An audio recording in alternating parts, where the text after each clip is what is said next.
Hi Adam, what are you doing? I'm reading a newspaper. Any good news? I've just read about full day school. So what's your opinion about that? In my view, it is useful for Indonesian education development because if school time is extended until 4 or 5 p.m., students can learn more. So Indonesian education ranking in the world can be increased. Do you think like that? But how about the students? Don't you think it is too boring for them? In school all day? No, if the teacher can bring class situation more fun, giving them exciting activities, so the student will enjoy their day in school. I think you're right. Assalamualaikum warahmatullahi wabarakatuh. Hello class, welcome back to my channel, English Class with Mr. Funky. The previous dialogue is about asking and giving an opinion. Do you know what asking and giving an opinion is? Jadi dialog yang tadi adalah dialog tentang meminta dan memberikan sebuah opini atau pendapat. Tahukah kalian apa itu meminta dan memberikan suatu pendapat? Oke, mari kita bahas. An opinion is the way you feel or think about something. Jadi sebuah opini adalah cara kita merasakan atau memikirkan sesuatu. Our opinion about something is based on our perspective. Pendapat kita tentang sesuatu juga didasarkan pada sudut pandang dari kita ya. And then opinions must be supported by reason. Pendapat yang kita kemukakan harus didukung oleh alasan-alasan. Oke, selanjutnya kita bahas tentang asking opinions. Ada dua macam ungkapan meminta pendapat ya. Yang pertama secara formal, kemudian yang kedua adalah secara tidak formal. Kita bahas dulu untuk yang secara formal. Secara formal, ekspresinya kita menggunakan would you give me your opinion about? Bisakah Anda memberi pendapat tentang bla bla bla? Contohnya di sini ada would you give me your opinion about my last project? Atau would you give me your opinion about the English competitions? Selanjutnya yang kedua menggunakan what is your view on bla bla bla?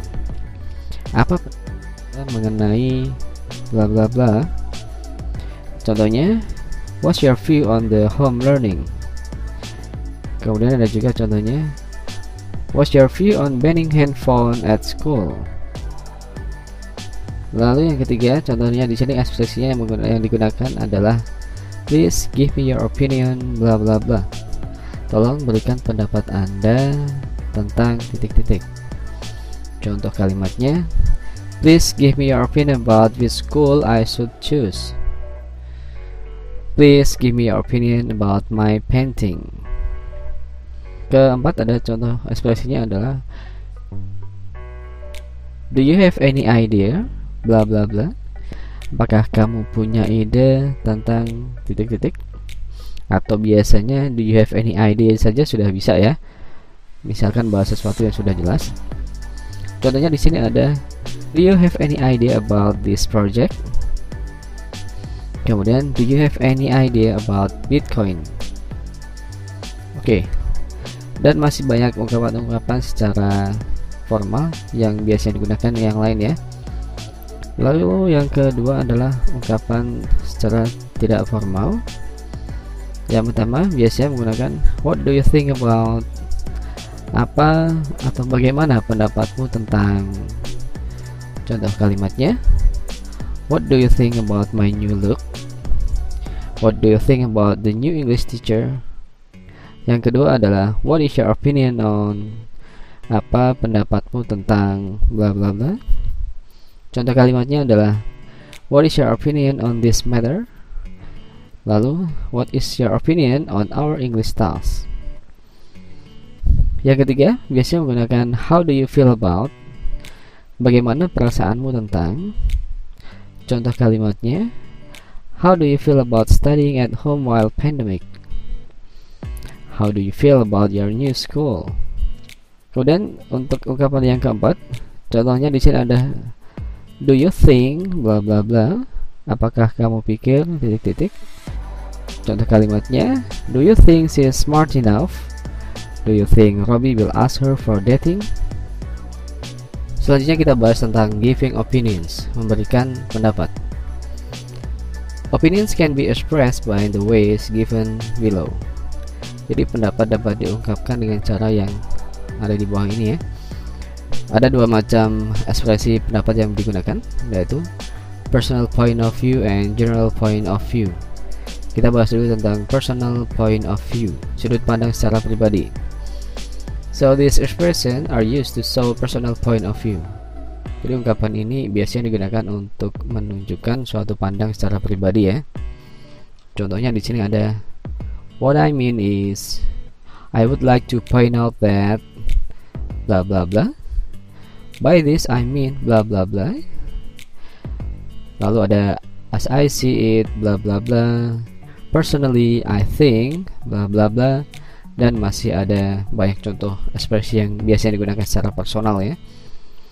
Bisa kalian lihat di layar ya. Lalu yang kedua adalah general point of view. General point of view creates a balance in writing and helps to avoid absolute statement. Sudut pandang ini biasanya ungkapannya digunakan untuk menunjukkan suatu pandangan secara umum ya, bukan secara pribadi. Jadi ini untuk menciptakan keseimbangan dalam penulisan dan membantu menghindari pernyataan yang mutlak. Jadi bukan mutlak dari personal point of view kita. Contohnya di sini ada ungkapan, most people do not agree blah blah blah. Some people say that blah blah blah. Of course, many argue blah blah blah. Generally, it is accepted blah blah blah. It is sometimes argued blah blah blah, dan yang lain sebagainya. Bisa dilihat di layar untuk contoh-contoh ungkapan yang biasa digunakan secara umum atau secara general. Oke, tadi adalah tentang pengertian sebuah opini atau pendapat. Kemudian bagaimana kita meminta suatu pendapat, lalu bagaimana kita memberikan suatu pendapat, sudah diungkapkan di atas. And did you know, perlu diingat bahwa you can agree or disagree as long as you have reason for your opinion. Jadi kalian bisa setuju ataupun tidak setuju selama kalian memiliki alasan terhadap opini atau pendapat yang kalian ungkapkan. Okay, I think enough for this session. Thank you for joining this class. Have a great day and wassalamualaikum warahmatullahi wabarakatuh.